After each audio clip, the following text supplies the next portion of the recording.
Welcome back to my channel. Today, I'm rolling an in-the-money covered call and an out-of-the-money cash secured put on QQQ with the share price sitting around $530. The key decision? Choosing a new expiration date for the covered call that allows me to both increase the strike price and generate a net credit. While I won't be able to roll it out of the money, that's okay. If I ever take assignment, the higher strike means more capital gains. I'll also be rolling the cash secured put for income, which is a much easier decision. I'm Patricia Saylor, managing partner of Saylor Financial Fundamentals, coming to you from Durham, North Carolina. Over the past few weeks, I've shared videos of my porch visitors, feathered and furry. Today, I wanted to share a little snippet of Ruth, my sweet old German Shepherd who passed away this month. She loved creeping up on the neighborhood bunnies. Not very fast, and honestly, they weren't really afraid of her, but it's a memory that makes me smile, and I hope it makes you smile too. Maybe next week, I'll share some pictures of the foxes that she loved tracking on Oak Island, North Carolina. But for now, let's get into these trades. With QQQ trading at $530.06 today, I am short a cash secured put with a strike price of 503 and a covered call with a strike price of 513, both expiring today. I'm going to roll the covered call out 1 or 2 weeks and try to increase the strike price, and I will then raise the strike price of the cash secured put a corresponding amount.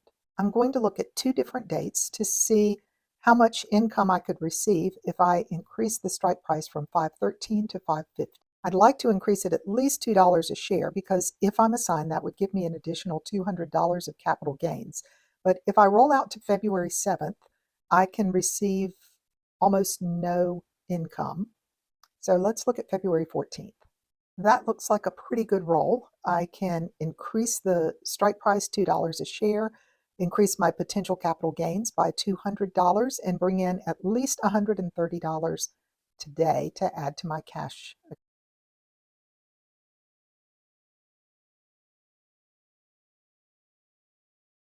Okay, it filled at 158, so let's put it on the spreadsheet.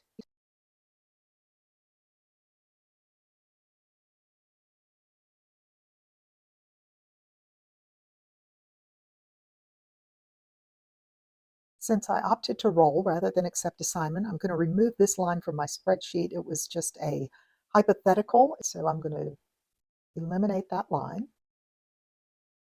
And now I'm going to sell or roll this cash secured put out. Probably just 1 week for the put so that I can generate income this week and next week with it. I'm going to take a quick look 7 days out and 14 days out. If I increase my strike price to 510, I could bring in $93 for the put 1 week out with about a 12% chance of it being assigned.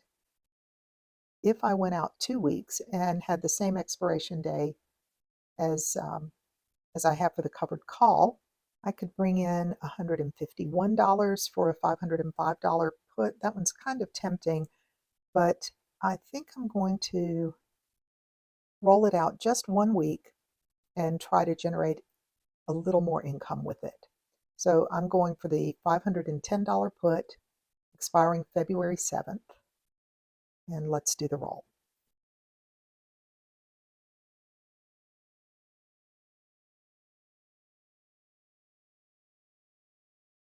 I had to lower my ask a couple of times, but it filled at 88.